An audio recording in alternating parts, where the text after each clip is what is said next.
नमस्कार, मैं स्वतंत्र कुमार और आप सभी का स्वागत करता हूं आपके अपने चैनल शॉर्ट हैंड टीम पर। तो दोस्तों, आज के इस वीडियो में रामधारी सिंह गुप्ता खंड 2 के प्रतिलेखन संख्या 67 के डिक्टेशन को हम लोग लेने वाले हैं। इसे हम दो अलग अलग स्पीड में लेंगे। पहली बार में 90 की स्पीड में, तो दूसरी और आखिरी बार में इसी डिक्टेशन को हम लोग 100 की स्पीड में लेने वाले हैं। अगर आपको ये नहीं पता है कि इसे संकेत लिपि में किस प्रकार से लिखा जा सकता है, यानी इस प्रतिलेखन के प्रत्येक शब्द की आउटलाइन क्या होगी, तो आप हमारे शॉर्ट हैंड टीम ऐप को डाउनलोड कर सकते हैं। ऐप का लिंक इसी वीडियो के ठीक नीचे डिस्क्रिप्शन बॉक्स में आपको मिल जाएगा। ऐप को डाउनलोड करके इस प्रतिलेखन के प्रत्येक शब्द की आउटलाइन को आप जान सकते हैं। तो 90 की स्पीड में आपका डिक्टेशन स्टार्ट होगा 5 सेकंड के बाद। तब तक के लिए आप रेडी रहें।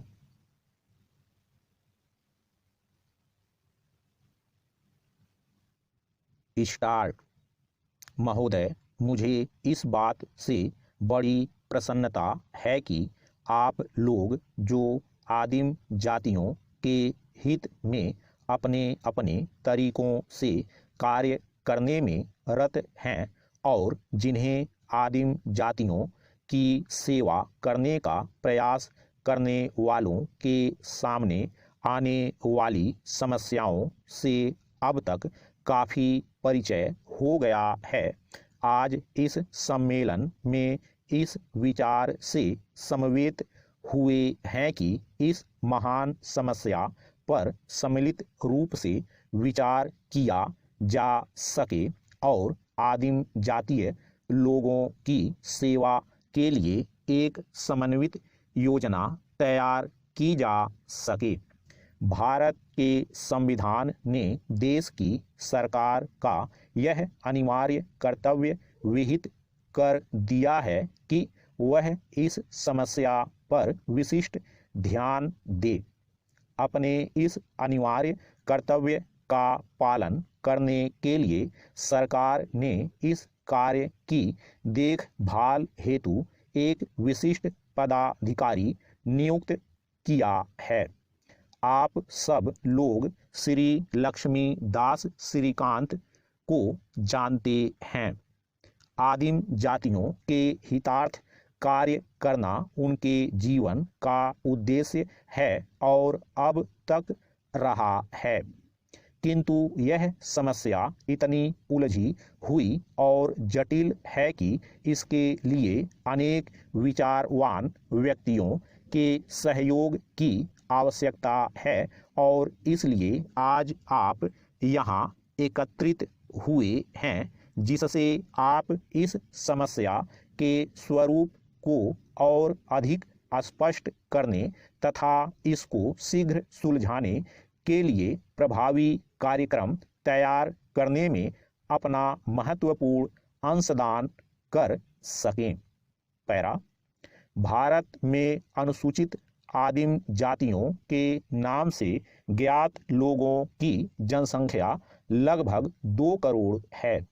वे समस्त देश में फैले हुए हैं, किंतु उनकी जनसंख्या का बड़ा भाग बिहार, बम्बई, उड़ीसा, मध्य प्रदेश, पश्चिम बंगाल, मध्य भारत, मद्रास और राजस्थान के राज्यों में है। उनसे संबंधित अनेक समस्याएं हैं जिनका सहानुभूति पूर्ण और समझबूझ से हल करना आवश्यक है। वे देश की अन्य जनसंख्या से बहुत बातों में भिन्न हैं।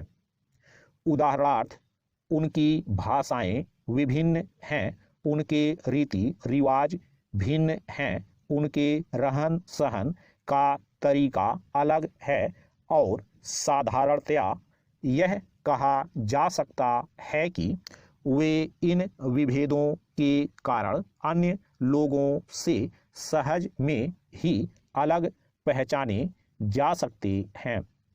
परस्पर भी वे लोग एक दूसरे से बहुत भिन्न हैं।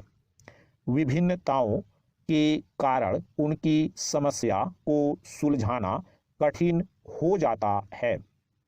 वे देश के अनेक भागों में जंगल भरे पहाड़ी क्षेत्रों में रहते हैं और इसलिए उन तक पहुंचना सरल बात नहीं है। इस कारण भी वे समाज के अन्य लोगों से न्यूनाधिक अलग बने रहे हैं।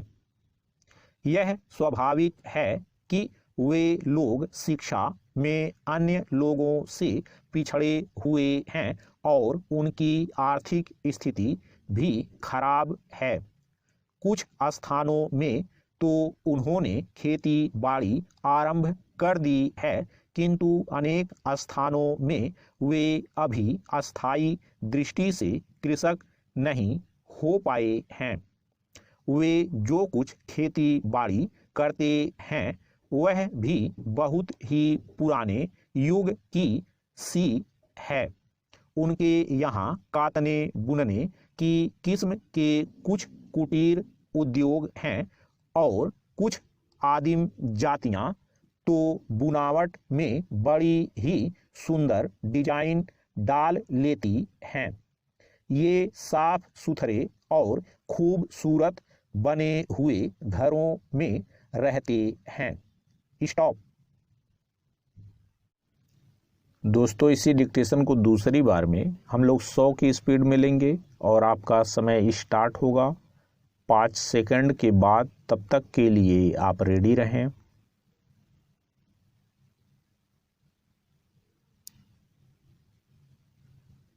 स्टार्ट।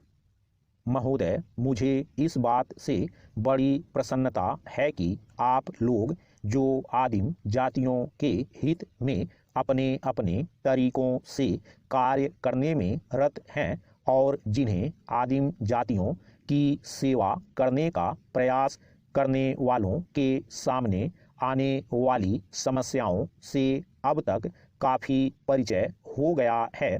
आज इस सम्मेलन में इस विचार से समवेत हुए हैं कि इस महान समस्या पर सम्मिलित रूप से विचार किया जा सके और आदिम जातीय लोगों की सेवा के लिए एक समन्वित योजना तैयार की जा सके।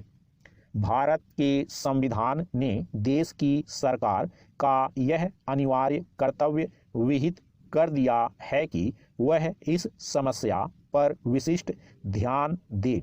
अपने इस अनिवार्य कर्तव्य का पालन करने के लिए सरकार ने इस कार्य की देखभाल हेतु एक विशिष्ट पदाधिकारी नियुक्त किया है।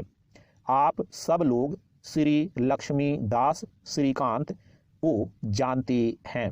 आदिम जातियों के हितार्थ कार्य करना उनके जीवन का उद्देश्य है और अब तक रहा है, किंतु यह समस्या इतनी उलझी हुई और जटिल है कि इसके लिए अनेक विचारवान व्यक्तियों के सहयोग की आवश्यकता है और इसलिए आज आप यहाँ एकत्रित हुए हैं, जिससे आप इस समस्या के स्वरूप को और अधिक स्पष्ट करने तथा इसको शीघ्र सुलझाने के लिए प्रभावी कार्यक्रम तैयार करने में अपना महत्वपूर्ण अंशदान कर सकें।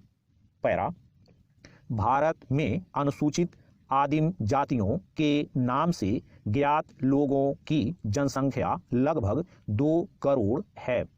वे समस्त देश में फैले हुए हैं, किंतु उनकी जनसंख्या का बड़ा भाग बिहार, बम्बई, उड़ीसा, मध्य प्रदेश, पश्चिम बंगाल, मध्य भारत, मद्रास और राजस्थान के राज्यों में है।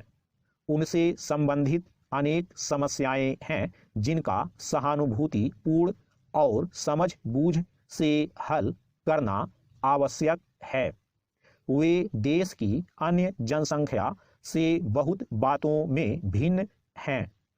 उदाहरणार्थ, उनकी भाषाएं विभिन्न हैं, उनके रीति रिवाज भिन्न हैं, उनके रहन सहन का तरीका अलग है और साधारणतया यह कहा जा सकता है कि वे इन विभेदों के कारण अन्य लोगों से सहज में ही अलग पहचाने जा सकते हैं।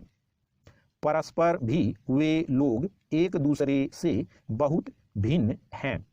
विभिन्नताओं के कारण उनकी समस्या को सुलझाना कठिन हो जाता है।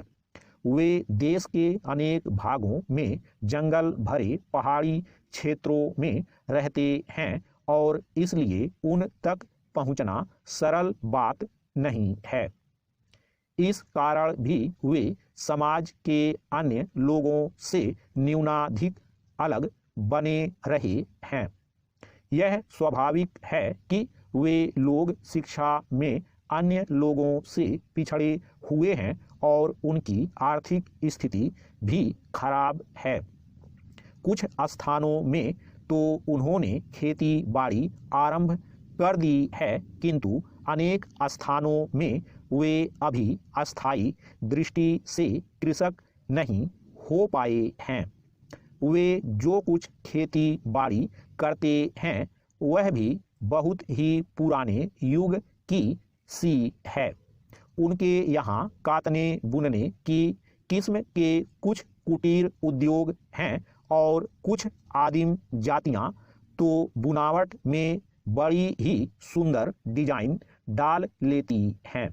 ये साफ सुथरे और खूबसूरत बने हुए घरों में रहते हैं। स्टॉप।